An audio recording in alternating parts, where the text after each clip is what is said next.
Uma Vida com Propósitos, de Rick Warren, dia 40. Vivendo com propósitos. Muitos são os planos no coração do homem, mas os que prevalecem é o propósito do Senhor. Provérbios 19, versículo 21. Davi serviu aos propósitos de Deus em sua geração. Atos 13, versículo 36. Viver com propósitos é a única maneira de viver de verdade. O restante é apenas existir. A maioria das pessoas luta com as 3 questões básicas da vida. A primeira é a identidade. Quem sou eu? A segunda é a importância. Tenho algum valor? A terceira é o impacto. Qual é o meu lugar na vida? As respostas a todas as 3 perguntas são encontradas nos 5 propósitos que Deus tem para você. No cenáculo, no último dia de seu ministério com os discípulos, Jesus lavou os pés deles para dar o exemplo e disse: agora que vocês sabem estas coisas, felizes serão se as praticarem. Depois de saber o que Deus quer que você faça, a bênção igualmente chegará quando você puser em prática o que aprendeu. Ao fim de nossa jornada de 40 dias, você agora conhece o propósito de Deus para a sua vida e será abençoado se o praticar. Isso provavelmente quer dizer que você deverá parar de fazer outras coisas. Existem muitas coisas boas que você pode fazer com sua vida, mas os propósitos de Deus são os 5 fundamentais e você precisa fazê-las. Infelizmente, é fácil se distrair e se esquecer dos mais importantes. É fácil se desviar do que realmente importa e lentamente abandonar o caminho. Para evitar que isso aconteça, faça uma declaração de propósitos para a vida e examine-a regularmente. O que é uma declaração de propósitos para a vida? Primeiro, é uma declaração que resume os propósitos de Deus para a sua vida. Você afirma com as próprias palavras seu compromisso com os 5 propósitos de Deus para a sua vida. Uma declaração de propósitos não é uma lista de objetivos. Os objetivos são temporários, os propósitos são eternos. A Bíblia diz: o que o Senhor planeja dura para sempre, e as suas decisões permanecem eternamente. Segundo, é uma declaração que aponta o rumo de sua vida. Colocar seus propósitos no papel vai forçá-lo a pensar especificamente no caminho que sua vida deve seguir. A Bíblia diz: saiba para onde você está indo e estará em terreno firme. A declaração de propósitos para a vida não apenas especifica o que você pretende fazer com o tempo, com a vida e com o dinheiro, como também sugere o que você não irá fazer. Quem tem juízo procura a sabedoria, mas o tolo não sabe o que quer. Terceiro, é uma declaração que define o que é sucesso para você. Ela afirma o que você, não o mundo, acredita ser importante. Ela esclarece seus valores. Paulo disse aos crentes de Filipos: quero que vocês compreendam o que realmente importa. Quarto, é uma declaração que você esclarece o papel que você irá desempenhar. Você terá diferentes funções em diferentes etapas na vida, mas seus propósitos jamais serão alterados. Eles são maiores que qualquer função que você possa ter. E quinto, é uma declaração que expressa a sua forma. Ela reflete a maneira singular na qual Deus o criou para que você sirva a Ele. Leve o tempo que for necessário para escrever a sua declaração de propósitos. Não tente completá-la de uma só vez. E não adianta tentar atingir a perfeição no primeiro rascunho. Apenas anote rapidamente os pensamentos conforme lhe ocorrem. E é sempre mais fácil editar que criar. Apresento a seguir 5 questões que devem ser consideradas na fase da sua preparação. As 5 grandes questões da vida. A primeira: o que será o centro de minha vida? Essa é a questão da adoração. Para quem você viverá, em torno do que você construirá a sua vida? Você pode edificar sua vida em torno de carreira, da família, de um esporte ou de um passatempo, do dinheiro, da diversão ou de muitas outras atividades. Todas essas coisas são boas, mas não fazem parte do que é principal na vida. Nenhuma delas é suficiente forte para mantê-lo a salvo quando a vida começar a desmoronar. Você precisa de um centro inabalável. O rei Asa ordenou ao povo de Judá que buscassem ao Eterno. Na verdade, o que quer que esteja no centro da nossa vida, isso será o nosso Deus. Quando você entregou a vida a Cristo, Ele veio para o centro dela. Mas você precisa mantê-lo lá, por meio da adoração. Paulo diz: oro para que Cristo se torne mais e mais presente no coração de vocês. Como saber quando Deus está no centro de sua vida? Quando Deus está no centro de sua vida, você o adora. Quando não está, você fica preocupado. A preocupação é a luz de advertência que indica que Deus foi deixado de lado. Você voltará a ter paz no instante em que se puser de volta no centro. A Bíblia diz: a compreensão da integridade de Deus, que só contribui para o bem, virá e os acalmará. É maravilhoso o que acontece quando Cristo retira a preocupação do centro da vida humana. Segundo, qual será a marca distintiva de minha vida? Essa é a questão do discipulado. Que tipo de pessoa você será? Deus está muito mais interessado em quem você é do que no que você faz. Lembre-se, você levará seu caráter para a eternidade, mas não sua carreira. Faça uma lista das características que você quer trabalhar e desenvolver em sua vida. Você deve começar com um fruto do Espírito Santo, ou com as bem-aventuranças. Pedro disse: portanto, não percam tempo em edificar sobre o que receberam, preenchendo a base da fé com bom caráter, entendimento espiritual, disciplina vigilante, paciência entusiasmada, admiração reverente, amizades calorosa e amor generoso, cada dimensão interagindo com as demais. Não desanime, nem desista quando tropeçar. É necessário toda uma vida para construir um caráter semelhante ao de Cristo. Paulo deu este conselho a Timóteo: cuide muito bem de seu caráter e de seu ensino.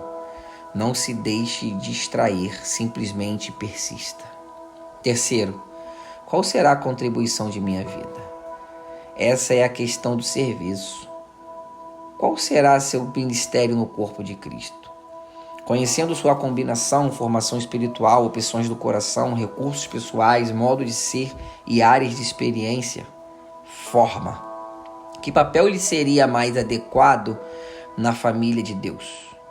Como você poderia fazer diferença? Existe algum grupo específico no corpo de Cristo no qual possa servir com sua formação?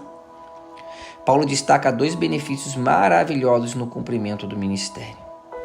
Isso que vocês fazem não somente ajuda o povo de Deus que está necessitado, mas também faz com que eles façam muitas orações de gratidão a Deus.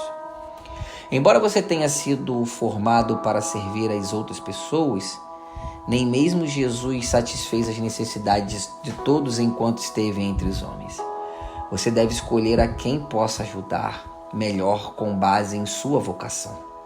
Você precisa perguntar: a quem desejo mais ajudar? Jesus disse: eu que vos escolhi e vos designei para irdes e produzirdes fruto e para que o vosso fruto permaneça. Cada um de nós gera diferentes frutos. Quarto, qual será a mensagem de minha vida? Essa é a questão de sua missão com os não cristãos. Sua declaração de missão faz parte de sua declaração de propósitos. Ela deve incluir o compromisso de compartilhar seus testemunhos e as boas novas com as outras pessoas. Você também deve fazer uma relação das lições de vida que aprendeu, bem como as coisas que Deus lhe concedeu compartilhar apaixonadamente com o mundo. Conforme for crescendo em Cristo, Deus poderá lhe designar um grupo especial ao qual você deverá se dedicar para levar a Cristo. Não existe de pôr isso em sua declaração. Não deixe de pôr isso em sua declaração. Se for mãe ou pai, parte de sua missão é educar filhos para que conheçam Cristo, ajudá-los a compreender os propósitos de Deus na vida deles e enviá-los a um mundo na missão de que Deus lhes reservou. Você pode incluir em sua declaração a declaração de Josué: eu e minha família serviremos ao Senhor. É óbvio que nossa vida deve sustentar e confirmar a mensagem que transmitimos. Antes de grande parte dos não cristãos aceitar a credibilidade da Bíblia, eles querem saber se nós temos credibilidade. É por isso que a Bíblia diz: certifique-se de que vocês estão vivendo de forma que honre as boas novas de Cristo. Quinto, qual será a comunidade da minha família? Essa é a questão de sua comunhão. Como você vai demonstrar seu compromisso com os outros irmãos e sua ligação com a família de Deus? Onde você irá praticar com os outros cristãos os mandamentos recíprocos do tipo uns com os outros? A que igreja local você irá se filiar como membro ativo? Quanto mais você amadurece, mais amará o corpo de Cristo e desejará se sacrificar por ele. A Bíblia diz: Cristo amou a igreja e deu a sua vida por ela. Você deve incluir em suas declarações uma nota expressando seu amor pela igreja de Deus. Ao considerar a resposta a essas questões, inclua uma passagem das Escrituras que lhe fale ao coração sobre esse propósito. Existem muitas neste livro. Pode levar semanas ou meses para que suas declarações de propósito cheguem à forma definitiva. Ore a respeito dela, converse com amigos íntimos e medite nela e na Bíblia. Talvez sejam necessárias várias redações até chegar ao texto final. Mesmo assim, você provavelmente fará pequenas alterações, com o passar do tempo, à medida que Deus lhe proporcionar maior discernimento sobre sua vocação. Além de uma declaração de propósitos detalhada, também será de grande auxílio uma breve afirmação ao slogan que resume os 5 propósitos para a sua vida. Algo fácil de memorizar e que inspire você. Dessa forma, você poderá recordá-los diariamente. Salomão aconselha: será bom manter todas essas coisas em mente. Então você estará sempre pronto para repeti-las. Eis alguns exemplos. Primeiro, meu propósito de vida é adorar a Cristo de todo o meu coração, servir-lhe com minha forma, ter comunhão com sua família, desenvolver um caráter como o dele e cumprir minha missão no mundo para que ele seja glorificado. Segundo, meu propósito de vida é ser membro da família de Cristo, um exemplo de seu caráter, um ministro de sua graça, um mensageiro de sua palavra e um exaltador de sua glória. Terceiro, meu propósito de vida é amar a Cristo, crescer em Cristo, compartilhar Cristo, servir a Cristo por meio da igreja e levar minha família e aos outros a fazer o mesmo. Quarto, meu propósito de vida é firmar um compromisso com o grande mandamento e com a grande comissão. Quinto, meu objetivo é tornar-me semelhante a Cristo, minha família e a igreja, meu ministério e minha missão e meu povo é a glória de Deus. Você talvez se pergunte: e quanto à vontade de Deus para meu emprego, meu casamento, onde vou viver, devo fazer faculdade? Falando com franqueza, essas questões são secundárias e é muito provável que todas estejam de acordo com a vontade de Deus para a sua vida. O que mais importa é cumprir os propósitos eternos do Senhor. A despeito de onde você viva ou trabalhe, ou de onde quem venha se casar, essas decisões devem apoiar seus propósitos. A Bíblia diz: muitos são os planos no coração do homem, mas o que prevalece é o propósito do Senhor. Concentre-se nos propósitos de Deus para a sua vida, não em seus planos, uma vez que são aqueles que durarão para sempre. Certa vez, alguém sugeriu que a declaração de propósitos se fundamentasse no que você gostaria que as outras pessoas dissessem sobre você em seu funeral. Imagine um elogio perfeito. e então construa a declaração com base nele. Francamente, é uma péssima ideia. No final da vida, não terá nenhuma importância o que disserem a seu respeito. Só importará o que Deus disser. A Bíblia diz: nosso propósito é agradar a Deus, não às pessoas. Um dia Deus irá analisar nossas respostas a estas questões da vida. Você pôs Jesus no centro de sua vida? Você desenvolveu seu caráter?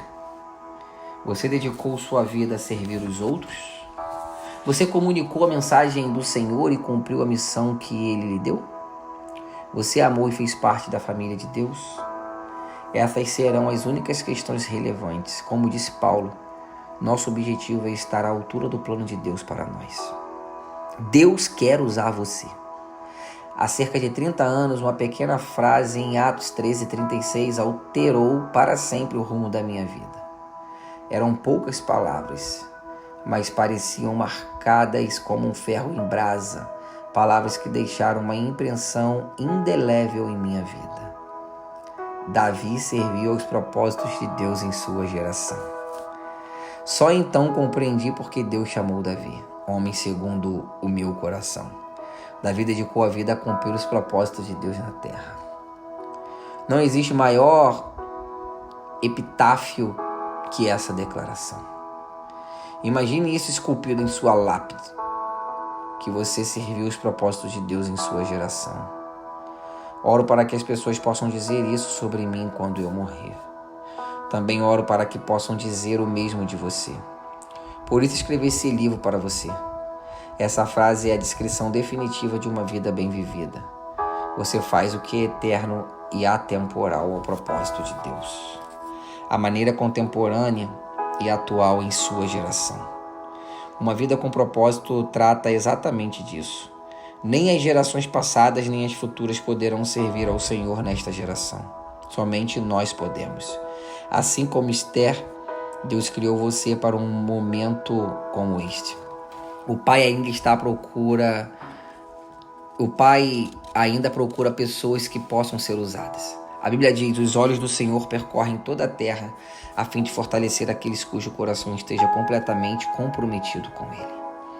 Seria você uma pessoa que o Senhor poderia usar para os propósitos dele? Você serviria aos propósitos de Deus em sua geração? Paulo teve uma vida dirigida por propósitos. Ele disse: corro direto para o alvo, com um propósito a cada passo. Seu único motivo para viver era cumprir os propósitos de Deus tinha para ele. Ele disse: porque para mim o viver é Cristo e o morrer é lucro. Paulo não tinha medo de viver nem de morrer. De um modo ou de outro, ele cumpriria os propósitos de Deus. Ele não podia perder. Um dia a história será encerrada, mas a eternidade seguirá para sempre. William Carey disse: o futuro é tão promissor quanto as promessas de Deus. Quando parecer difícil cumprir seus propósitos, não ceda ao desânimo. Lembre-se de sua recompensa, que durará para sempre. A Bíblia diz: pois os nossos sofrimentos leves e momentâneos estão produzindo para nós uma glória eterna que pesa mais do que todos eles. Imagine como será neste dia, quando todos apresentarmos nossa vida perante ao trono de Deus, louvando a Cristo com profunda gratidão. Juntos diremos: digno o Senhor. Sim, nosso Deus, receba a glória, a honra, o poder. Tu criaste todas as coisas, tu foi criado por tua vontade. Tudo foi criado por tua vontade. Nós o louvaremos por seus planos e viveremos para os propósitos dele eternamente. Pensando sobre o meu propósito de vida. Tema para reflexão: viver com propósitos é a única maneira de viver de verdade. Versículo para memorizar: Davi serviu aos propósitos de Deus em sua geração. Atos 13, versículo 36. Uma pergunta para meditar: quando dedicarei um tempo para escrever minhas respostas às 5 grandes questões da vida? Quando colocarei meu propósito no papel? Deus te abençoe.